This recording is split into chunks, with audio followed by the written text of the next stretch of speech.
মিসাইলের মধ্যে thank you India লিখে এবার ভয়ঙ্কর হামলা আমেরিকার একাধিক জায়গায় চালালো কিন্তু ইরান। প্রথমত মিসাইলের মধ্যে তারা থ্যাংক ইউ ইন্ডিয়া কেন লিখলো এবং এর জিওপলিটিক্যাল সিগনিফিকেন্সটা কি, এবং সত্যি ইরান কি চাইছে এই মুহূর্তে দাঁড়িয়ে, এবং থ্যাংক ইউ ইন্ডিয়া লেখার ফলে আমেরিকার সঙ্গে ভারতের সম্পর্ক কোন জায়গায় গিয়ে দাঁড়াবে, সমস্ত কিছুই আজকে এই ভিডিওতে আলোচনা করব। কিন্তু তার আগে একটু বলে রাখি, কালকে ইরান সৌদি এবং কুয়েতে এমন দুটো ভয়ানক হামলা চালিয়েছে যা কিন্তু আমেরিকার ইতিহাসে বিরল, এবং আমেরিকা কিন্তু ভয়ঙ্কর রকমের ধাক্কা ইরানের এই হামলার ফলে হয়েছে বা ফেস করেছে। রয়টার্স কালকে একটি রিপোর্ট পেশ করেছে, সেখানে তারা বলেছে যে ইরান এতদিন অবধি যত মিসাইল হামলা চালিয়েছিল তা নাকি তাদের 1/3 মিসাইল খরচ করে, অর্থাৎ ইরানের অস্ত্র ভাণ্ডারে এখনো আরো অনেক বেশি অস্ত্র বা ব্যালিস্টিক মিসাইল মজুত আছে, যা নিয়ে তারা পরবর্তী ধাপে যুদ্ধটা এগিয়ে নিয়ে যেতে পারে।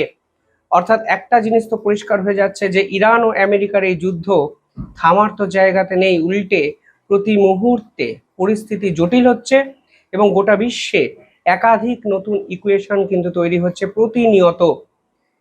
ইরান এই মিসাইলে থ্যাংক ইউ ইন্ডিয়া কেন লিখলো?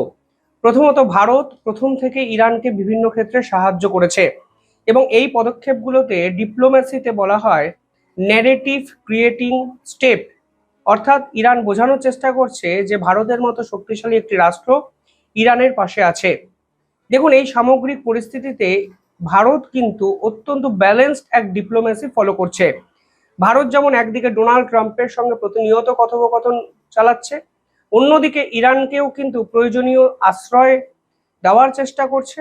ইরানের যুদ্ধজাহাজ ভারতে এখন আছে এবং ভারত বিপদের মুখে ইরানের পাশে দাঁড়িয়েছে, এটাও বাস্তব।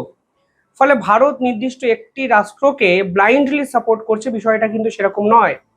ফলে ইরান থ্যাংক ইউ ইন্ডিয়া লিখে একটি ন্যারেটিভ ক্রিয়েট করার চেষ্টা করছে, যা বিভিন্ন যুদ্ধতেই হয় এবং বর্তমান ইনফরমেশন ওয়ারফেয়ারের যুগে এটা কিন্তু ইরান দেখানোর চেষ্টা করছে যে ভারত, রাশিয়া এবং চীনের মতো শক্তিশালী তিন রাষ্ট্র ইরানের পাশে এসে দাঁড়িয়েছে। কালকে রাশিয়ার পক্ষ থেকে ইরানকে একাধিক গুরুত্বপূর্ণ ইন্টেল রিপোর্ট প্রোভাইড করা হয়েছে এবং দ্য গার্ডিয়ান বলছে যে এই মুহূর্তে দাঁড়িয়ে রাশিয়া প্রতিনিয়ত আপগ্রেডেড ড্রোন ইরানকে সাপ্লাই করছে, যে ড্রোন দিয়ে কালকে আমেরিকার ঘাঁটিগুলোতে আক্রমণ চালিয়েছে ইরান। অর্থাৎ একটা জিনিস সামারাইজড করলে উঠে আসে, তা হলো রাশিয়া, চীন এবং ভারত যেভাবে ইরানকে সাপোর্ট করছে, সেই সাপোর্ট এই মুহূর্তে গুরুত্বপূর্ণ একটা জায়গায় ইরানকে নিয়ে গেছে এবং এর জন্যই থ্যাংক ইউ ইন্ডিয়া ইরান লিখেছে, যা আমেরিকা সামলাতে কার্যত হিমশিম খেতে হচ্ছে বা খাচ্ছে।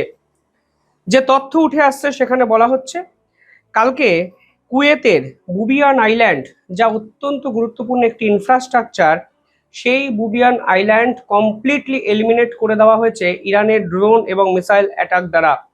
এবং দ্বিতীয় হামলাটি তারা করেছে সৌদি আরবের প্রিন্স সুলতান এয়ারবেসে, এবং প্রিন্স সুলতান এয়ারবেস অত্যন্ত গুরুত্বপূর্ণ মিলিটারি স্ট্র্যাটেজিক পয়েন্ট ডোনাল্ড ট্রাম্পের আমেরিকার সেনার। সেখানে শুধু হামলা চালানো নয়, সেখানে 3টে বিগ বিউটিফুল ট্যাঙ্কার KC-135 সম্পূর্ণ ধ্বংস করে দেওয়া হয়েছে ইরানের পক্ষ থেকে। এবার দেখুন, একটা জিনিস বোঝার চেষ্টা করুন যে এখানে অত্যন্ত গুরুত্বপূর্ণ একটা জিনিস যেটা খালি চোখে দেখা যাচ্ছে না কিন্তু গুরুত্বপূর্ণ ভূমিকা পালন করছে, তা হলো ইন্টেল রিপোর্ট। যে ইন্টেল রিপোর্ট তাদেরকে রাশিয়া ক্রমাগত সব প্রোভাইড করে যাচ্ছে, যা বিভিন্ন রিপোর্টে প্রকাশিত হয়েছে। তারা হামলাটা কোথায় চালাচ্ছে? সৌদি আরবে। কিন্তু সৌদি আরবের কোনো অস্ত্র ড্যামেজ হয়েছে খবর পেয়েছেন? উত্তর না। সৌদি আরবের ইকোনমিক্যাল স্ট্রাকচার ধ্বংস হয়েছে, তা তো খালি চোখে দেখা যায়, বড় আরামকো অয়েল ফ্যাসিলিটি। কিন্তু ঠিক কোথায় আমেরিকা তাদের KC-135 ট্যাঙ্কার মজুত করেছে, সেই সূক্ষ্ম থেকে সূক্ষাদি লোকেশন ইরান পাচ্ছে কিভাবে, তাও আবার সৌদির মতো একটি দেশের ওই পার্টিকুলার ট্রুপ ডিপ্লয়মেন্টের কথা? তাহলে এক্ষেত্রে প্রধান হয়ে যাচ্ছে ইন্টেল রিপোর্ট। যে ইন্টেল রিপোর্ট, যে স্যাটেলাইট ইমেজ ক্রমাগত রাশিয়া ইরানকে প্রোভাইড করছে, যে একাধিক ক্ষেত্রে কিন্তু আজকে ওয়েস্টার্ন মিডিয়াও বলতে শুরু করেছে যে ইরান এই যুদ্ধ এই জায়গায় নিয়েই আসতে পারতো না যদি ভারত ইরানকে ডিপ্লোম্যাটিক স্তরে এইভাবে সাপোর্ট করত। খামেনির মৃত্যুতে শোকবার্তা ভারত সই করেছে। চায়না অস্ত্র দিচ্ছে এবং রাশিয়া ক্রমাগত ইন্টেল রিপোর্ট দিচ্ছে, এবং রাশিয়া তো কালকে ড্রোনও দিয়ে দিল, যে ড্রোন কাজে লাগিয়ে ইরান এই ধরনের বিধ্বংসী হামলাটি চালালো। শুধুমাত্র 3টে বিউটিফুল KC-135 ট্যাঙ্কার ধ্বংস করা নয়, কালকে কিন্তু A3 সেন্ট্রি অ্যাওয়াকাস তা কিন্তু সম্পূর্ণভাবে ড্যামেজ করে দেওয়া হয়েছে ইরানের পক্ষ থেকে। এই অ্যাওয়াকাসকে বলা হচ্ছে command and control fighter jet, অর্থাৎ যেখান থেকে সম্পূর্ণ প্লেনগুলোকে কন্ট্রোল করা যায়, সেই কমান্ড সিস্টেম ঘাঁটি তা কিন্তু ধ্বংস বা ড্যামেজ করে দেওয়া হয়েছে ইরানের পক্ষ থেকে, যা কিন্তু আমেরিকার মিলিটারির কাছে বড় ধাক্কা, এবং এই ক্ষতির পরিমাণ কিন্তু কয়েকশো কোটি টাকা, একটা দুটো টাকা নয়। অর্থাৎ যুদ্ধের 27তম দিনে গিয়ে আজকে আমেরিকা যে পরিমাণ টাকার ক্ষতির সামনে এসে দাঁড়ালো, সেই ক্ষতিপূরণ তারা কিভাবে করবে সেটাই কিন্তু তাদের কাছে একটা বিগেস্ট চ্যালেঞ্জ।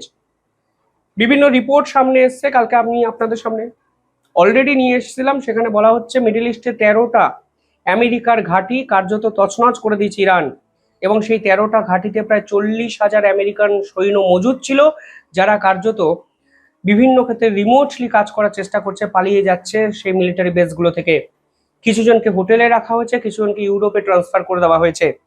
এবং 27শে মার্চ অর্থাৎ কালকে যেভাবে ইরান কোঅর্ডিনেট অ্যাটাক করলো ব্যালিস্টিক মিসাইল এবং মাল্টিপল ড্রোন দ্বারা, তা কিন্তু আমেরিকার কাছে ফের একবার বিপজ্জনক পরিস্থিতি তৈরি করলো, এবং বিপজ্জনক পরিস্থিতি থেকে তারা কিভাবে এখন মুক্তি পাবে সেটাই তাদের কাছে এখন বড় প্রশ্ন।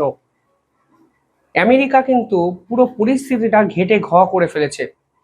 তারা অ্যাজিউমই করতে পারেনি যে ইরান কতটা শক্তিশালী একটি রাষ্ট্রে পরিণত হয়েছে, এবং সকলের অলক্ষ্যে তাদের মিলিটারি এতটা কার্যকরী এবং এফেক্টিভ একটা গুরুত্বপূর্ণ ভূমিকা নিতে পারে, তা কিন্তু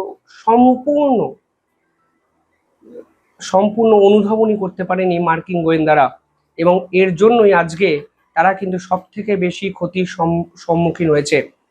দেখুন, ইরানের কাছে কিচ্ছু হারানোর নেই, তারা নাথিং টু লুজ একটা পজিশনে দাঁড়িয়ে আছে।